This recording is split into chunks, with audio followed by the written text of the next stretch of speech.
We have right now, all of us, the NCAA, everyone who cares about college sports, we have an opportunity and an obligation and challenge right now to lead college sports in easily one of the most important moments in its history.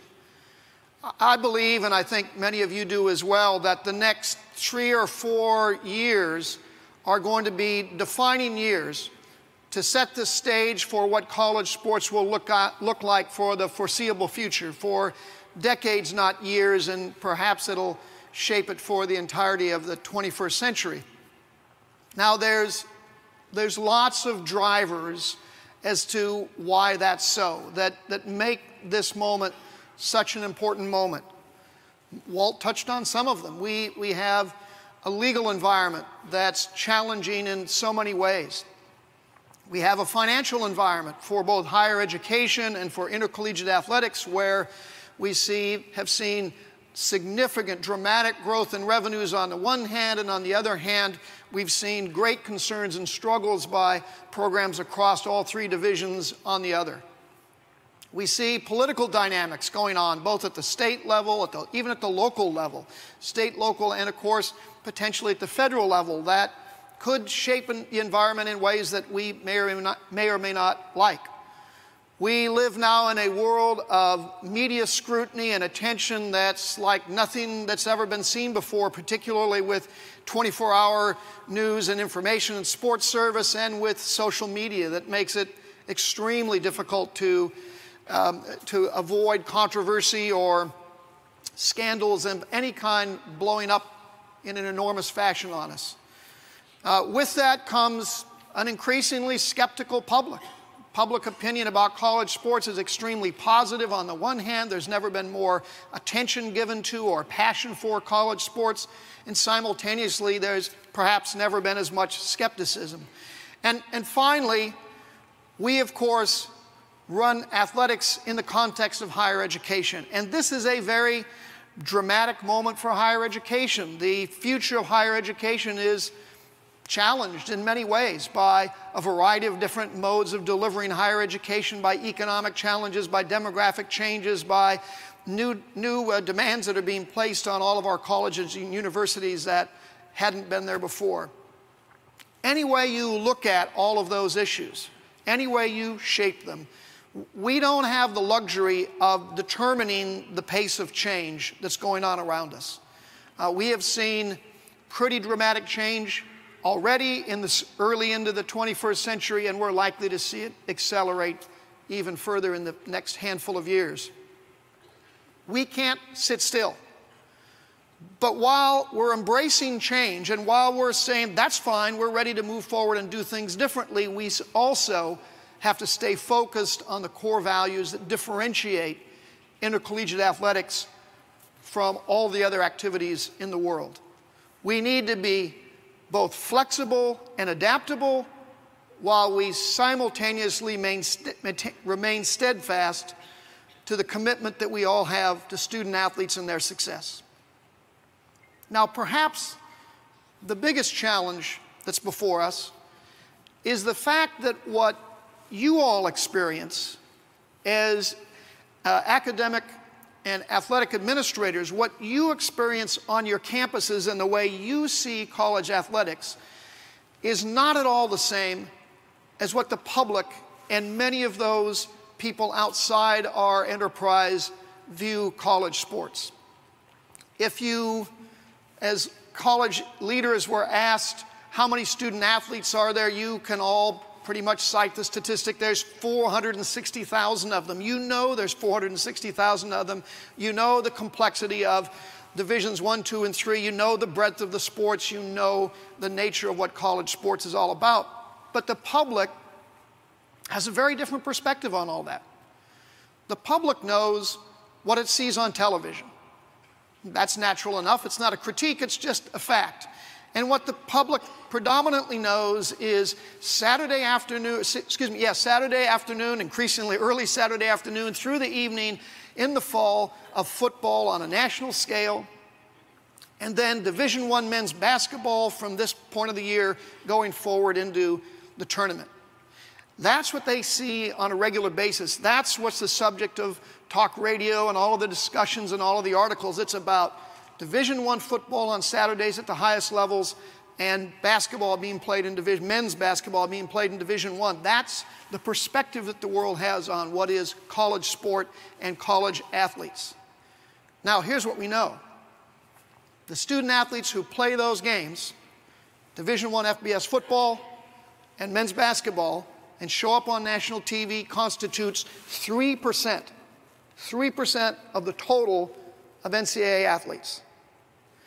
But that's how the world sees it. It sees this sliver of 3%, and when you look at the world through the perception of what are the issues and concerns and challenges of the 3%, you get one set of answers to what the solution should be to any problem.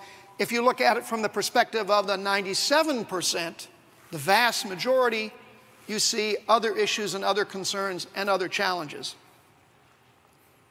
For us, as we make decisions, as you collectively in each of your governing bodies make decisions, we need to make sure that the success of the 3% doesn't come at the cost of the 97%. Conversely, we need to make sure that the success of the 97% doesn't come at the expense of the 3%. We need to figure out how all 100% can thrive in the 21st century. That's not an easy task. You can applaud in either one of those, that's fine now. I didn't mean to stultify a spontaneous applause line, but I managed to do it. We've made a lot of change and a lot of success over the past 3 or so years. And I don't mean just in bylaws or in policy actions. We've also made a lot of change in the way we think about some of these issues and even some of the philosophical approaches we bring to a number of issues. Let me give you an example of what I mean. So if you think about in Division I, for example, 3 years ago there was a policy, a bylaw that said multiple year scholarships are forbidden, a policy that had been in place for, I think, 40 years. It was largely a given that that is the way Division I should be run.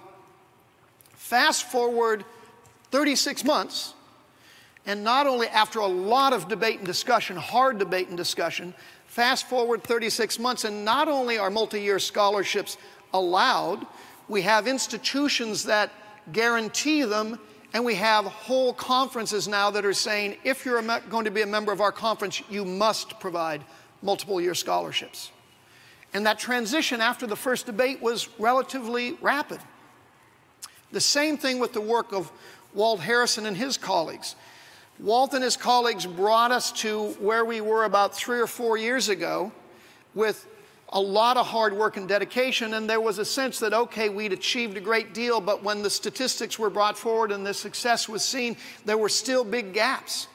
And a lot of debate was brought forward, and rather than just talk about raising initial eligibility requirements and APR standards, which happened, the Committee on Academic Performance and the leadership groups and the D1 board said, and D2 board, by the way, is embracing the same notion, if you're even going to qualify as a team to participate in postseason play, you have to be on track to graduate half of your students. It's no longer just a student responsibility, it's now a team and an institutional responsibility if you're going to participate in college sports. Look at the transition in Divisions I and Divisions II around food rules. I think 3 years ago, 4 years ago, there were few things more aggravating to most people than the rules that governed the ability to provide food to student athletes. There were, we can tell jokes about it. We did tell jokes about the rules around food because they simply didn't make a lot of sense. And the notion that the national governing bodies should be the ones to regulate what can and cannot be provided in food, we moved from a very strict set of policies to one now that says that's not something that we should decide at the national level, that's a local decision.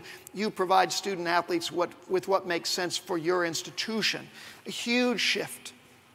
You look at the shift in our leadership role around concussions and health and wellness. So the NCAA has always been a leader in setting policies for health and wellness and concussion work. It's one of the reasons that the association was founded more than 100 years ago, to protect, back then, just young men from injury.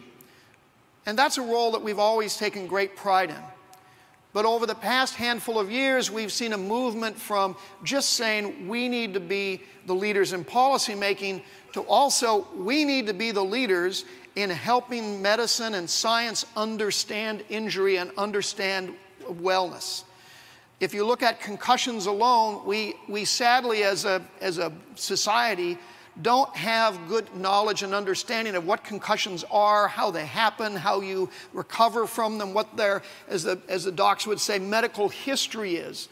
The NCAA has now moved into a leadership role where it is forming the coalitions and providing the resources to actually understand what that's all about, moving from shaping policy to helping move the science forward with the participation of many of the universities and colleges in this room. That's a huge change. Similarly, when you look at the football guidelines that have been put in place, they weren't done by the football community or just by this governing body. They were done in collaboration with and partnership with the best medical minds and the best medical evidence that we could accumulate. Same thing finally in compliance. We've seen philosophical shifts and operational shifts in the way the compliance regime works inside the NCAA. We're likely to see significantly more of this, but today there's greater clarity, there's faster resolution, there's more flexibility, there's greater focus on individual responsibility than there was not long ago. That's been a great big change. And lastly, let me say, the change that we've seen in the way you all conduct your governance business has moved pretty rapidly in a pretty short period of time. Division I is now following the lead of Division II and Division III with a whole new structure that embraces practitioners and brings athletic directors and senior women's administrators and faculty reps into the fold to have them have a much greater voice in the decisions of Division I. Divisions II and Division I are also following the lead of Division III and creating new roles for students to not just have a voice in that process, but to also have student athletes voting on legislation and engage directly in the decision-making process that Division III has had for some time now. And in governance, we've also seen in Division I a huge philosophical shift in decision-making by providing greater authority to the 5 high-resource conferences in order to allow them to address concerns about student welfare. Any way you look at it, these have been pretty significant shifts, and many of these actions would have been hard to imagine, frankly, let alone to implement 4 years ago. Now, the association's accomplished a great deal, surely, and we're all pleased with that, but we've also got some very big issues to consider. And let me just raise a couple of quick issues that I think we really need to embrace. First of all, the opportunities to play college sports have grown consistently over the past decades. The question before us today is, can we continue that expansion of opportunity? Can we even maintain what we have now, particularly the opportunities for women and those in non-revenue sports, given all the challenges in front of us? As a body, we really need to wrestle with that question. We need to look at the relationship between college sports and professional sports. Perhaps there's a different way for us to work together when we consider that we support all students on our campuses' professional aspirations in pretty much every field, whether it's engineering or medicine or teaching. We work very hard to make sure that those students are well prepared for their professional field by having them embrace that professional field, but not in athletics. College athletes often have incredibly unrealistic perceptions of their professional prospects. We know from some of our survey work, for example, that 75% of Division I men's basketball players believe they're going to play play professional basketball. 75%. 50% of Division II men's basketball players believe they're going to play professional basketball. 21% of Division III men's basketball players respond to surveys saying, I'm going to play professional basketball? How can we help them understand the realities of what that looks like? What can we change to give them a more realistic sense of it? Can we work with professional sports organizations to offer better opportunities for our college athletes to assess their potential? How do we get a handle on that? How can we provide them with a greater sense of the realities of what that looks like?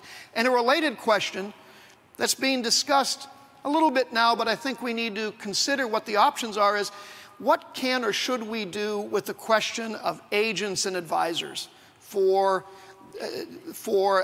people that we know are anxious to become engaged with our athletes, but the relationships are challenging, to say the least, in all kinds of ways. Should we look at that differently than we do today, which is essentially we build a wall and say that relationship cannot and should not exist? And fourth, the most important core value of the NCAA is the one that President Harrison talked about, and that's that NCAA athletes are students, not just athletes. All three divisions in this room have worked very hard and in many, many ways with lots of strong leaders to constantly reinforce that value. But we also know that even with that success, we still have challenges in front of us. We know that student athletes often have too little time. We know that the fact that they have too little time often shapes their choices of majors and courses and whether or not they can participate in internships or any other activities. We know that some arrive insufficiently prepared for the rigors of academic work and athletic work. The question that we need to wrestle with going forward is, do we continue to adjust existing policies, or do we need to consider new approaches, bolder, broader approaches than we have in the past to changing some of those relationships? We have for years, for example, had discussions off and on throughout the association about whether or not we should return to freshman eligibility to acclimate students to the rigors of academic life. That too obviously brings with it many challenges and obstacles, but regardless of whatever the policy option is, we have to continue to emphasize the centrality of academic success as the touchstone for why we participate in collegiate athletics. So these and many other questions, I think, are the ones that we all face as we get together here in 2015. All of them need to be addressed in manners that reflect the realities of what goes on campuses, the realities of the lives of our student athletes, and what helps those 460 young men and young women to be successful. So also tonight, I want to bring forward onto the stage leaders from all three divisions and from the Board of Governors to offer some of their views on these and other topics.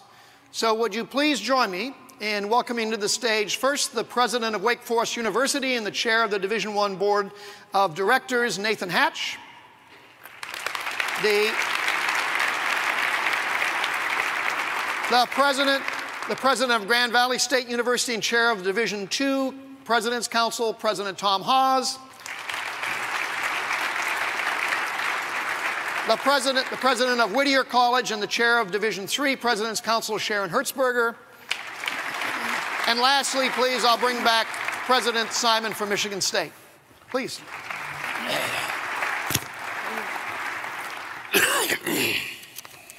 So I've just mentioned a number of issues that address broad-based concerns around college sports. We know there's plenty more, but I'd love to hear initially your thoughts on what those issues are briefly in each of the three divisions, and then Luana, perhaps from an overview of all three divisions. So, President Hatch. Great, thank you, Mark. This has indeed been a pivotal time for Division I, and as we've heard, a very turbulent time in college sports. We have worked very hard over the last year, taken much feedback from our over 300 members, and I think achieved remarkable consensus for a new form of governance. The most significant thing is that we stay together as a common division. And I think as we face challenges, that is terribly important. The new board, which will have greater participation, as you've heard, I'm delighted will be more strategic and less involved in detailed legislative matters. The legislative work will be given to a council, and once again, that group will be more representative and will be chaired by an athletic director. We expect this new model, both the board and the council, to be able to act more nimbly in the complicated environment in which we live. At the same time, our new form of governance allows the 5 well-resourced conferences a measure of autonomy, specifically to address issues of student well-being. The initial meeting of that group, it will be a council of 80, will meet Saturday. It will include 15 student-athlete representatives, and we'll take up a limited set of proposals, the first of which will be to provide full cost of attendance and also a proposal to require more comprehensive concussion safety protocols. I trust that these new governance models will enable us better to take on the kind of challenges, Mark, that you laid out, challenges in public perception of athletics and the huge challenge of defending college athlete as a worthy educational endeavor. Tom, how about Division II? Thank you, Mark. Division II, it's a very exciting time as we look ahead. We have spent this past year developing our next strategic plan. We have a great platform upon which we are building with the legacy of good leadership in Division II from the past. But we're looking ahead to 2021. And we are going to focus in on primarily student well-being. You hear that time and again across all of our divisions. Of course, fundamental in that is academic and athletic success. We're going to be continuing to look at our membership. We are in that place now that there are colleges and universities that are looking at Division II for the right fit for them.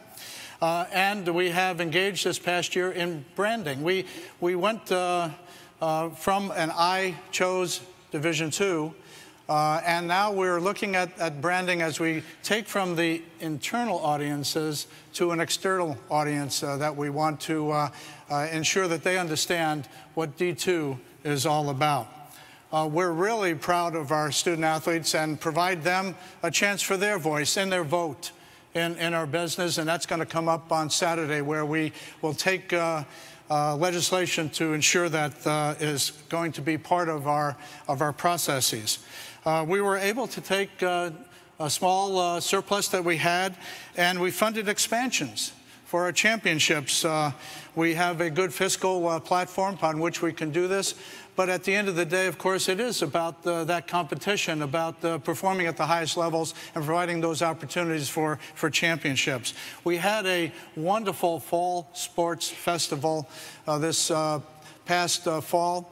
I was down in Louisville, and we named 8 champions during that really festive atmosphere that we had there. It was wonderful, and during that time we readdressed one of our pillars, and that's community engagement. Very much part of Division II. I'm so proud of our athletes, especially in Make-A-Wish.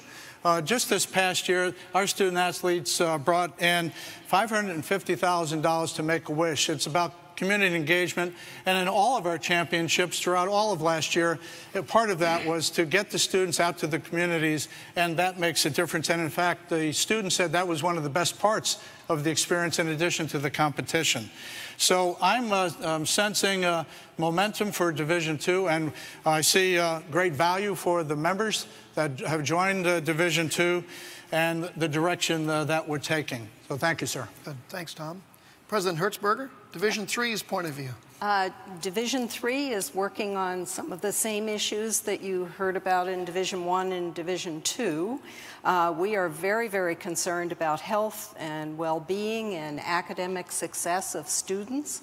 We're very proud of the fact that our Division III student athletes not only graduate and have academic success rates above the non-athletes, so that's a very good thing. But we still have improvements to make. There are some sports and some teams that for which that's not true, and we need to keep being mindful of that. And we also are concerned about the athletic creep, so to speak, of the stresses that occur even in Division III, where students are trying to balance their work as a student athlete and their academics. And so we have to be very, very cautious of that. We've had serious conversations about finances continuously this year, and those will continue in the year ahead. We are talking about how best to utilize the 3.18% allocation that we receive annually in the budget in times of dramatically increased costs for mounting athletic contests. And in Division III, 75% of our budget goes towards competition for championships. And our student athletes want to compete just as much as athletes in other divisions, but we have to figure out how to do that in a way that is mindful of the fact that that's huge costs, especially for travel. And we have to deal with that moving ahead. We're also more and more focused on the fact that the colleges and universities in Division III are concerned about the cost of college too, and the impact that this is going to have on intercollegiate athletics on our campuses as we go forward. We are going to have to be debating and coming to decisions about how we can continue to serve similar goals, but in less expensive ways moving forward. The majority, we did a survey of member institutions, and the majority of our institutions indicated that they do expect to have cutbacks in the next 5 years that will affect intercollegiate athletics. A lot of schools are already experiencing that. And this is especially true for Division III schools, which tend to be small, and where 20% or more of the population of students in the school are student athletes. And then finally, we keep focusing on our identity initiative and our and how to move forward in making the case for Division III. As you say, you keep talking about the 97%. Division III is the 97%. And even though we have 40% of the membership of this association, we have 40% of the student athletes, we have phenomenal stories to tell, great outcomes for our students, and we just need people to listen. So we're focusing on that. Good. Thanks, Sharon.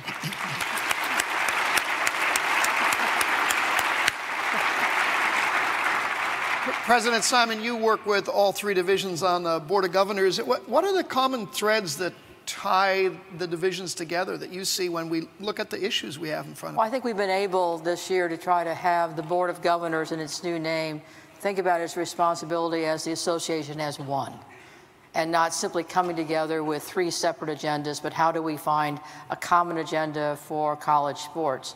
Part of that, it goes to health and safety, and a good deal of time and attention spent on that, and the leadership that's been provided through the NCAA as well as through the divisions. Obviously, academic support.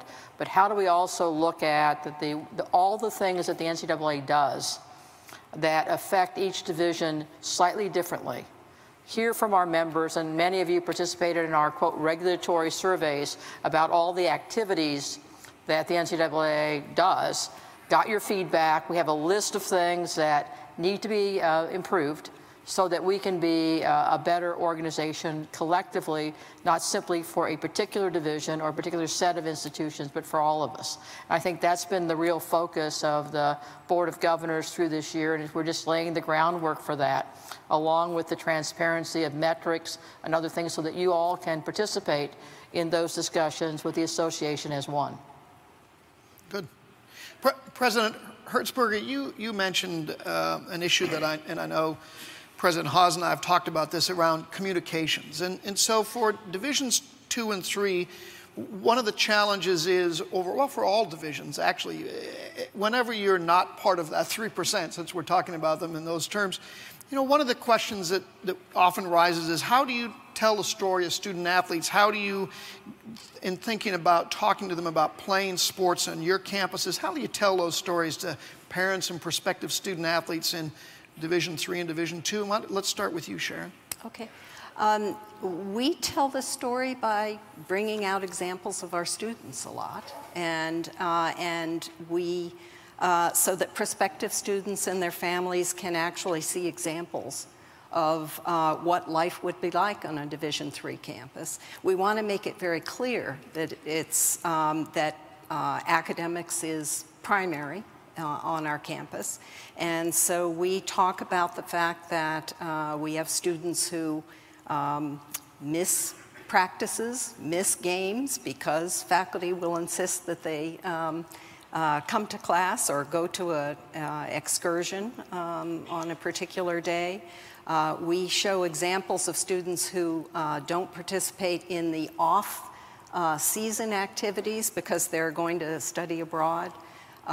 We talk about our multi-dimensional students, students who not only are student athletes, maybe even multi-sport athletes, but like a lot of students that I've encountered in SAC over the last day, they're RAs, they're in the choir, they're doing research with faculty.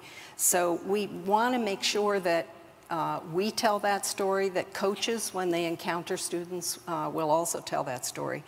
We also want to make the point that even though we do not give athletic scholarships, Division III schools are very committed to having a socioeconomically diverse student body, and we give merit academic scholarships and financial aid. And we have to explain that very carefully to students. And so those are some of the issues that we talk about quite a bit with our aspiring students. Tom, how about you and your colleagues? Well, in Division II, as I mentioned, 10 years ago, we had a perspective of I chose D2, but now with our branding, it's really focusing in on those audiences. We're focusing in on the parents and the students who are attracted to our institutions. And so when I look at how we're communicating, we first and foremost want to start off with academic success. We want to make sure that that our students understand that we want to make sure that they're healthy academically so that they can compete athletically, and that focus on that degree is so important. So academic success and graduation. And of course, we are going to talk about the passion of the student to compete at a high level in Division II across all the sports that we have, but at the same time be able to do other things to develop their character. I really like the approach that we've taken in Life in the Balance. Life in a Balance has provided us a means to address the nature of the college experience, both athletically and academically. And then we have focused in on that pathway to graduation, and I think that's so critical. And of course, we have those championship opportunities for our students because that's what they're doing during their season and their play, getting to that high level so that they can then compete. And one of the areas that I know for millennials is the whole area of community service. We talk to our students, I engage with our student athletes, and they're telling us that they want to be engaged in the community. How can we do that? And we try and make that an opportunity for them as well. And so I find that this story, this idea of the branding that we're going to be doing tomorrow with our vote as we move forward is providing us a chance to, again, tell the story to our parents, to the students, and very exciting about how we're going then to communicate with this new group of millennials into the future, because they are different, and I do know that they want to hear what makes D2 special for their goals. Yeah, good.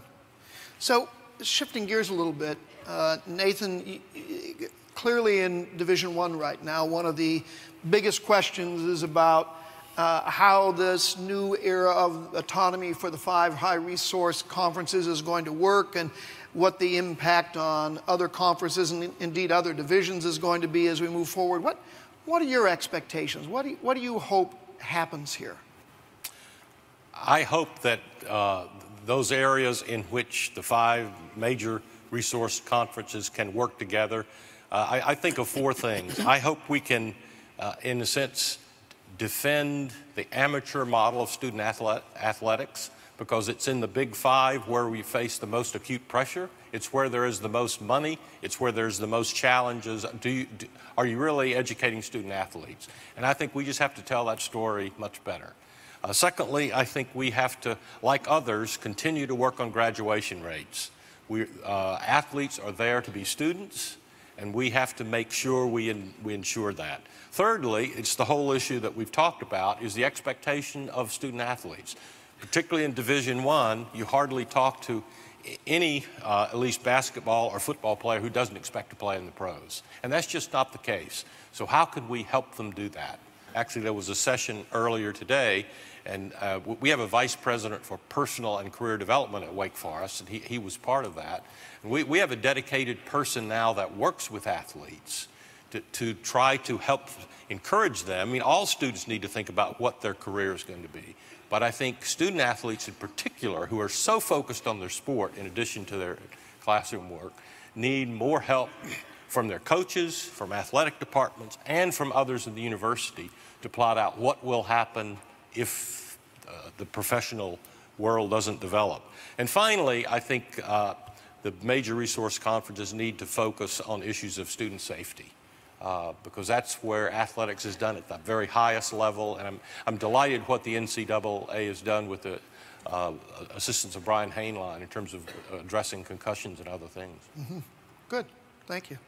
So for I guess President Simon and President Hertzberger, from Division I and Division III perspectives, one of the challenges that we've all alluded to is just the sheer budgetary realities of how you on campuses, not just in your athletic departments, but overall, of course, are facing significant difficulty in making ends meet. And how are we going to, from your points of view, address the fiscal realities on campuses while not limiting opportunities for student athletes? I think everybody here is worried about where we're going right now, and are we going to be able to hold on to all of those great opportunities that you've created in all 3 of your divisions? So let's start with you, Sharon. What are your thoughts? Me, okay.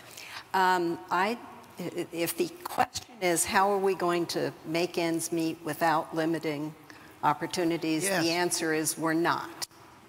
And I think we have to be really honest about that. And we have to be honest about that as an association, and we have to be honest about it on our individual campuses. College is just too expensive today. And the students who are coming to our colleges are more and more telling us they can't afford it. And so we're not going to keep increasing the tuition and getting the resources that we were going to want to do. And as you say, Mark, the cuts are going to happen in athletics and in other areas. So from a Division III point of view, we're very mindful of the fact that we have to think about the whole operation, think about how best to use the resources that we have to limit the damage, and to go back to what the original goals are for student athletes, and how can we best achieve those. Do we need to think about the number of contests? Do we need to think about how many teams are considered for a championship? Do we have to think more regionally about having contests? There will be very difficult questions that we have to answer, and they're going to take a lot of discussion. Good, thank you. I think that even though I'm defined as a high-resource conference, we have to recognize that there are gradations, but more importantly, there are significant gradations within Division I that have to be thought through. And so as we're talking about it, it really forces you to think about what's a really important thing we're providing our student athletes. Is it more important to fly a team to California or provide more opportunities across the board? What's really more important? Is it more important to have a shiny building or to provide more opportunities for students? Is it more important to be sure that we're supporting personal development and other kinds of activities, a la the Division II conversations through our student academic support, than having a fancy new something? Because there's always a fancy new something that someone else has. And we've defined competition in some ways by finding all those fancy new somethings. And if we don't have one of those, we're not having the kinds of experiences that are important for our public, because there's a lot of that that's very visible. But what's really important for our student athletes? What do they really want? And so I think it's going to require a very different kind of set of conversations among presidents, ADs, coaches, and student athletes to find out what's really core for us, and then recognizing that that answer may not be the same for all of us. It might not even be the same among the 65 institutions that are part of the autonomy group, because there is a great variation in those institutions as well. But if we each commit in some way in our leadership that these opportunities are really important because they do something besides just have a win or a loss, or somebody to cheer for with respect to our alumni or development, they really are an important part of the development of students and the way in which we think about what athletics, what college sport does for students for their lifetime, not just for the moment in time that we celebrate. So I think the conversations are going to have to be a lot different, including whether we as a conference do a little bit more regional partnering to have the kinds of activities. Tom's team will probably beat us because they've won more championships than we have in certain areas. But are those good things to do? How do we accommodate part of that in the way in which we think about college sport and the student experience? So let's stay with this for a minute also, and I want to get to you two as well on this subject a little bit, because I have heard many people, presidents, athletic directors, faculty reps, others, talking about this financial pressure that you both are talking about. It doesn't matter whether it's Division III or Division I or II, there's an enormous amount of pressure. We know that universities and colleges have a lot of significant pressures on them, quite independent of athletics right now, as you were describing, Sharon. And so it's getting harder and harder. One of the things that you hear bandied about, is I haven't heard serious discussion about it, is what you've just brought up, I think, President Simon, and that is that perhaps, and both of you did actually, perhaps we need to think differently about how we organize sports or conferences or regions, or how we reshape some of that. What do you think are the ways, not the answers, but what do you think are the ways we can go about discussing that and thinking about it? Are there ways, Tom, in which Division II can say, all right, we're going to have different kinds of geographic competitions for one sport versus another. We're going to have different combinations. Maybe, I know this occurs in some sports, but maybe there is more competition across divisions even where it makes sense, both economic and to focus on opportunities for student athletes rather than big shiny things, as Luana said, because we like big shiny things. I think it's a great question, because in Division II we have embraced that idea of regional play. We do that with our brackets, with championships and all. We're focusing in on how to work within the means that we have. And so we are looking at those different structures to still enable the students to get that experience. But I think there's even more important question here is how does the intercollegiate experience relate to the development of the individual student? And in my opinion, it's part of the core business. And if in fact it's part of the core business, then on our institutions, we need to prioritize in that fashion.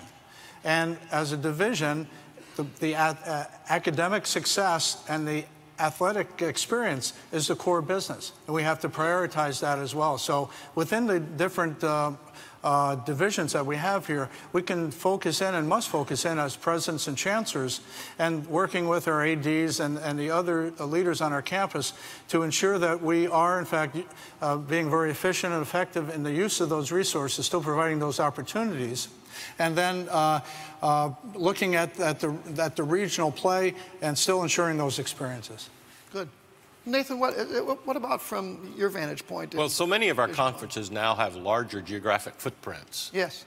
And so I know in the Atlantic Coast Conference, in certain sports, there is discussion of every team not playing every other team, doing it more on a regional basis, and I think that's a logical thing, just given the expense of travel. And I think we're going to have to be creative in a variety of ways, given cost pressures that are ahead. Yeah, I think that's true.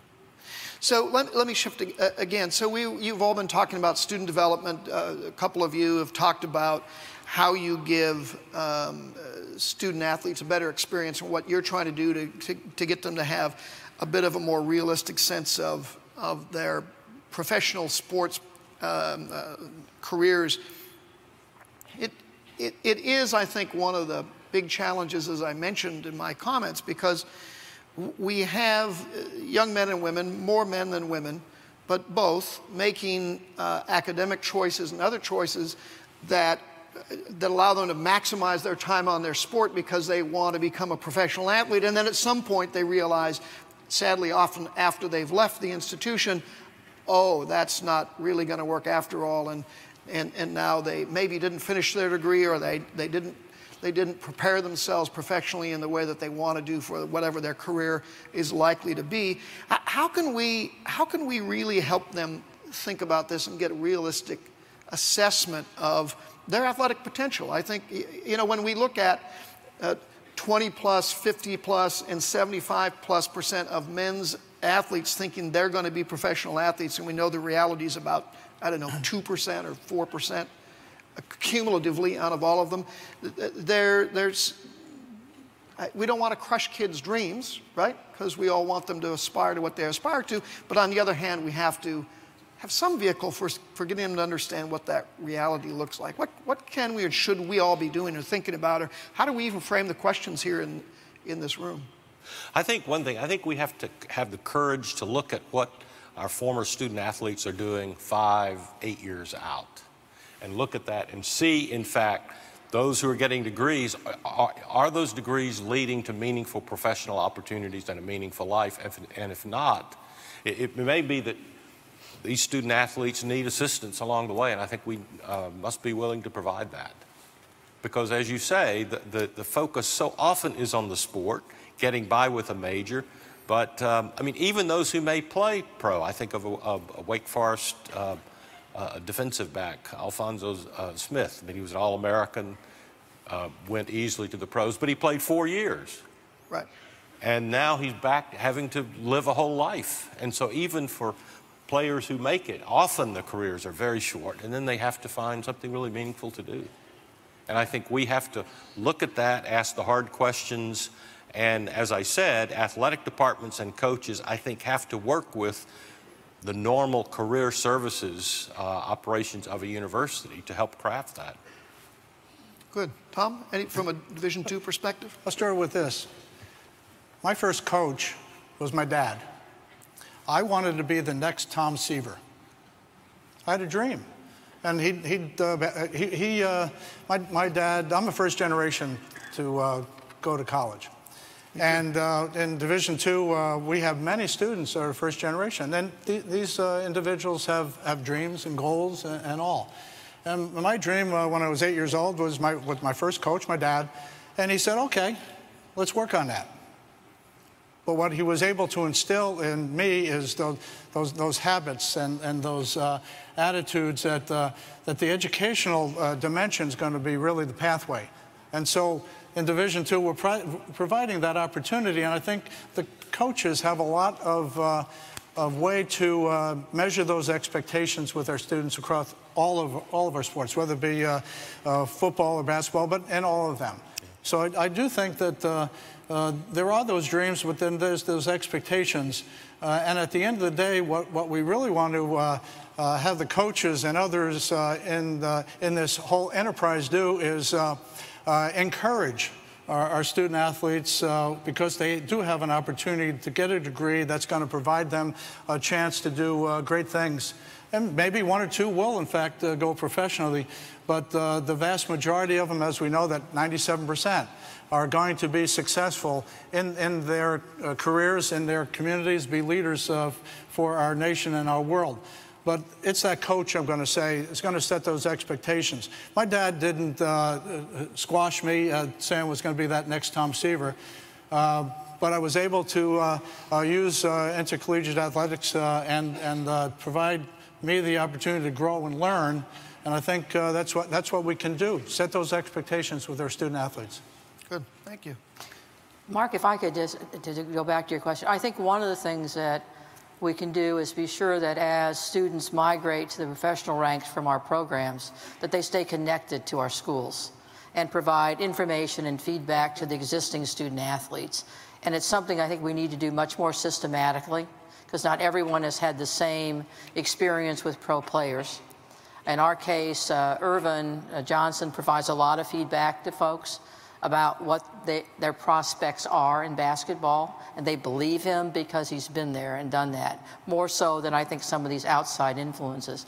The second thing is really assuring that people have choice. We just had a defensive player come back to play next year.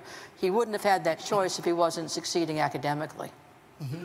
So it's all about making sure that at any time in their career at Michigan State, they have the right choices to make, and that means academic success first.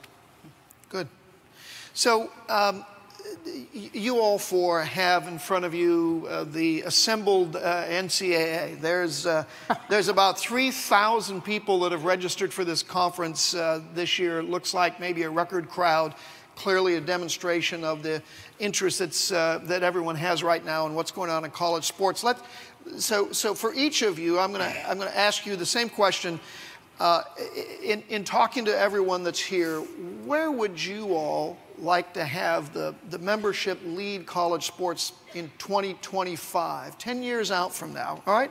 So it's a long time out there. You all may not be on your board positions anymore by then. But so you're advising the folks that will be there. What would you like to see? Pick a couple of things, Nathan, that you think if the association was doing in 2025, that'd be a slam dunk win. I think we need to communicate better what the collegiate model of athletics is and convince the public, the politicians, and the courts of how important it is. And key to that is student athletic scholarships as an avenue of opportunity. That is, people can start in one place and end up in another. So in a sense, we have to deliver on that to make sure that our student athletes actually can use their education for successful lives, and so that we really fulfill that promise. Good. Okay. Tom? Well, let's start off this way. In 2025, that's not that far from where we are in 2015. But I'm going to say we would be looking at sport being relevant and still maintaining that amateur model. And would continue to take the lead on those issues that are important to our student athletes and frankly, important to our students and beyond that, to our universities and colleges and to our nation. We've taken a lead with concussions. We're doing the efforts in sexual violence and the like. I think we have an excellent opportunity to really fashion what that might be with the Board of Governors, with that focus on strategy. So I would suggest that we have a Board of Governors looking at visioning for what that might look like in 10 years and started off by a 2020 vision looking at 2025. And really focusing in on that strategic planning perspective. And then in 2025, I think that the association will shape the conversation about the value of the degree, because we've been successful in graduating great leaders into industry and business and service in the military, into the political sphere, into the profit and the not-for-profit. And I think all these individuals are going to be very successful. That in 2025 sport, but the public understands that the NCAA is a respected and celebrated association in higher education, as you said in your opening remarks, Mark, that intercollegiate sports is a means in providing talent to our nation. And I've said this time and again to our boards and others that I've spoken with, that intercollegiate sports is providing a chance to develop character. And I do think that that is one of the main focuses on sport, and that this type of talent is definitely needed in our nation, and we are providing that. And of course, we will measure the outcomes of any strategic plan put forward by the Board of Governors for 2025, because accountability is all part of that mix too. After all, we do keep score, and we play by the rules in sport. And so that accountability on serving students and creating those future leaders is what I can see in 2025 when the Board of Governors and with the association together take and run with a real strategic thinking process. So at the end, in 2025, we're going to continue to provide access and create leaders that have that degree that are going to make a difference in our world. Great. Sharon, what do you want them to do in the next 10 years? Yeah, in 2025, my hope is that we will find ways to continue to have varied and full sports programs on our campuses, and that we will be able to find ways to reduce the cost of intercollegiate athletics, but not reducing teams. And that's a fear I have, is that too many of us are going to try to reduce teams as a way to cut the costs. But if we really believe in the values of sport participation, it seems to me that we have to, at the bottom, make sure as many students as possible can participate in a team. And that's going to take a lot of effort to figure out how to continue this. I'm speaking a little bit against the membership here, because when we survey the members about how much money we want to spend on championships versus other programs, it's very, very clear that the members want those championships. And we know students want those championships.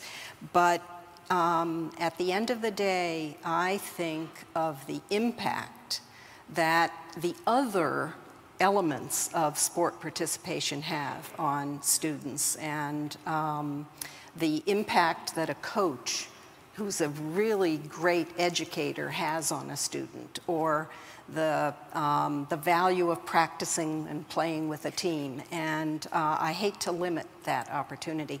And I always like to talk about Richard Nixon, because he graduated from Whittier, and he was a horrible athlete. Horrible athlete. But he was an athlete. He sat on the bench for basketball and for football. Later in life, he attributed so much of what he learned as a leader and as a person who persevered from his coach. He talked about the influence of his coach. And he didn't he didn't go to any postseason tournaments. But participation on a team was really critical. And I think we need that perspective, and we have to keep that in the forefront from now until 2025. Great. President Simon, last 10-year dream. I would hope that in 2025, as we listen to SAC and our student athletes, the kinds of things that they want in terms of the richness of their academic experience, the internships, the study abroad, all the things that make up a terrific education at any one of our institutions, that they can feel more of the fabric of being part of the institution, not just as an athlete, but as a student, and that translates into terrific experiences for them in whatever they play. Great. So we saw today, for those of you that were at the keynote luncheon, we had 3 student athletes, 1 from each division. They talked a bit about their experiences and their views. It was a wonderful, wonderful conversation. It reminded us of why we all do this. And I think it's important to recognize that each of these presidents, like everybody here, spend their days supporting their student athletes, trying to make sure that they have those kinds of experiences. And we've put together a very brief little video to remind us of that fact to close out this session. So can we roll the video? At more than 1,100 campuses, the student-athlete experience is transforming lives and paving the way for a brighter future. At Michigan State University, volleyball player Ryan Hubbard audibly choreographs the movements of her squad. As with any team sport, communication is key, and this senior psychology major is a master. But what makes her story all the more amazing is the fact that Hubbard is more than 50% deaf. When her over-the-ear hearing aids were damaged during practice, team trainer Leanna Haddon stepped up to lend a hand. With Haddon's help, Hubbard was quickly fitted for a new pair of compact in-ear hearing aids, which were paid for by the NCAA Student Assistance Fund. And it was with those new hearing aids that Hubbard helped lead the squad from Michigan State to this season's Division I Women's Volleyball Tournament. Recent Whittier College graduate Travis Driscoll is also no stranger to leadership. If football is a study of momentum, the former Division III free safety did double duty off the field by tutoring in the physics department and presiding over the Whittier Physics Club. Now he's applying lessons learned on the field to his work on atomic clock technology at the Aerospace Corporation, where he interned as a Whittier student. He's also completing a master's program at UCLA. Driscoll's neighbor at the intersection of brains and brawn is Grand Valley State University pole vaulter Kristen Hickson. In addition to being a 7-time NCAA Division II All-American, this finance major was named Outstanding Finance Student of the Year by Grand Valley State's Seidman College of Business. And if those feats weren't achievement enough, Hickson is pursuing an Olympic dream and training for the 2016 trials with the help and support of Grand Valley coach Jerry Baltus, all while working full-time at a local law firm. And at Division I's Wake Forest University, nobody takes the sports program's family atmosphere more seriously than baseball coach Tom Walter. When outfielder Kevin Jordan was diagnosed with a rare autoimmune disorder that reduced his kidney function to 8%, rendering him in dire need of a transplant, Walter stepped up to be screened as a donor. The coach was deemed a match. Coach Walter said that as soon as he had the support of his family and team, donating a kidney to Jordan was a no-brainer, despite the fact that they had known each other for only a few months. The two men underwent surgery in February of 2011. And now, more than 3 years later, Jordan is a picture of health. These stories represent only a sliver of the quiet acts of kindness and impressive accomplishments occurring regularly at campuses like yours. Each serves as a powerful reminder of what lessons learned on the field teach us off of it. College sports have the power to shape lives, and we salute the student athletes, coaches, staff, and administrators participating in and supporting these opportunities every day.